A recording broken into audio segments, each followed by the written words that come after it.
안녕하세요. 여러분의 임경숙 변호사입니다. 먼저 사례를 말씀드릴게요. 남편이 어려서부터 아버지로부터 엄청 맞고 자랐답니다. 툭하면 맞고 맞아서 나중에는 왜 맞는지도 모를 정도였답니다. 너무나 맞고 자라서 남편은 어려서 엄마를 엄청 원망했다고 합니다. 엄마는 왜 내가 아빠한테 맞고 있는데 그냥 내버려 뒀는지 원망스러웠다고 했습니다. 때로는 엄마는 왜 아빠하고 이혼하고 나를 데리고 도망이라도 가지, 이혼도 안 하고 그냥 참고 살기만 했냐고 원망했다고 합니다. 그런 남편이 커서 결혼을 하면 자신은 절대 폭력을 행사하지 않는 사람이 될 줄 알았다고 합니다. 그런데 매맞고 자란 남편이 커서 다시 폭력적인 사람이 됐습니다. 어린 자녀들을 폭행합니다.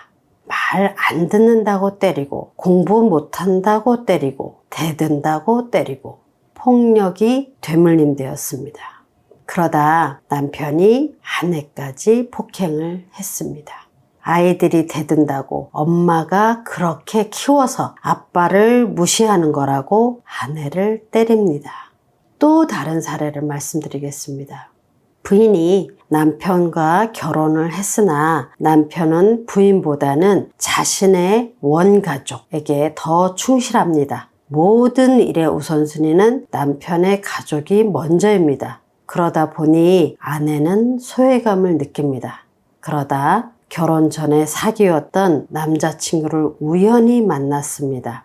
부인이 남편으로부터 외로움을 느끼던 차에 예전 남자친구와 애틋했던 추억도 있고 하다 보니 자연스럽게 몇 번 데이트를 하고 급기야 호텔까지 같이 갔습니다.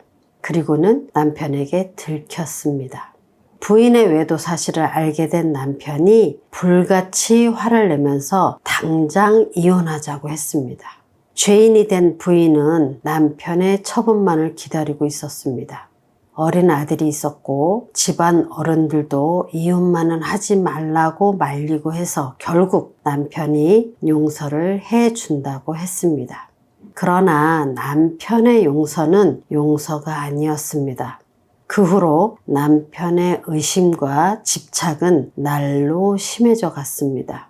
전화를 좀만 늦게 받아도 의심, 그리고 가끔 무음으로 해둘 때도 있잖아요. 회의를 할 때도 있잖아요. 그러면 전화를 못 받는 경우가 있습니다. 그러면 전화를 못 받아도 의심, 퇴근 후 집에 좀 늦게 들어와도 의심, 어쩌다 멍하니 창밖을 바라만 보고 있어도 의심, 밤에 잠이 안 와서 새벽에 일어나 앉아 있어도 의심, 핸드폰을 오래 들여다보고 있어도 의심을 합니다. 남편 입장도 이해가 됩니다. 한번 바람을 피웠던 부인이니 또다시 바람을 필까 전전긍긍하는 거죠. 부인은 남편의 의심과 집착에 처음에는 내 탓이다, 내가 잘못했으니 남편이 저러는 것이다 라며 이해를 하려고 했습니다. 그러나 이것도 한두 번이 아니고 점점 횟수도 늘어나고 의심의 강도도 늘어나고 그러다 남편의 끊임없는 의심에 부인이 더 이상 참지 못하고 대들었습니다. 그러니 급기야 남편이 손찌검을 하기 시작했습니다. 부인은 내가 잘못했으니 맞아야지. 내가 맞는 건 당연한 거야. 나의 불행은 내 탓이야. 내가 잘못만 하지 않았어도 남편이 저러지는 않았을 거야 라며 부인은 남편의 폭력에 무기력하게 아무런 저항도 할 수 없었습니다. 물론 부인이 외도를 한 것은 잘못입니다. 그렇다고 해서 남편의 폭행이 정당화되는 것은 아닙니다. 누구라도 맞을 만한 사람은 없습니다. 맞을 짓을 했으니 맞아야 한다는 법도 없습니다. 어떤 이유로도 폭력은 정당화될 수 없습니다. 매맞는 아내, 요즘은 매맞는 남편도 있습니다. 어쨌든 매맞는 부인들, 매맞는 남편들 참지 마세요. 매맞는 엄마를 보며 자라는 아이들이 받는 트라우마는 무척 큽니다. 어린아이들이 자신은 힘이 없어서 아빠가 엄마를 때리는 것을 보면서도 말릴 수도 없고 말리지도 못하고, 아빠가 어린 아이들까지 때리면 아이들의 자존감은 무너집니다. 무기력해지고 세상을 향해서 당당하게 나아갈 자신감마저도 사라집니다. 폭력의 대물림. 맞고 자란 아이들이 커서 자신도 폭력을 행사하는 사람이 됩니다.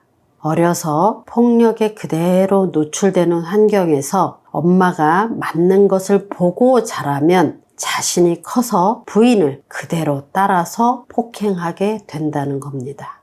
무의식적으로 잠재의식 속에 폭력이 내재화되어 있어서 자신도 모르는 사이에 폭력적인 남편이 되고 폭력성이 드러나게 된다는 것입니다.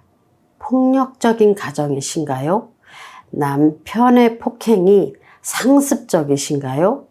아이들이 폭력적인 환경에 그대로 노출되는 가정 환경이신가요? 만약 그렇다면 과감하게 탈출하시기 바랍니다.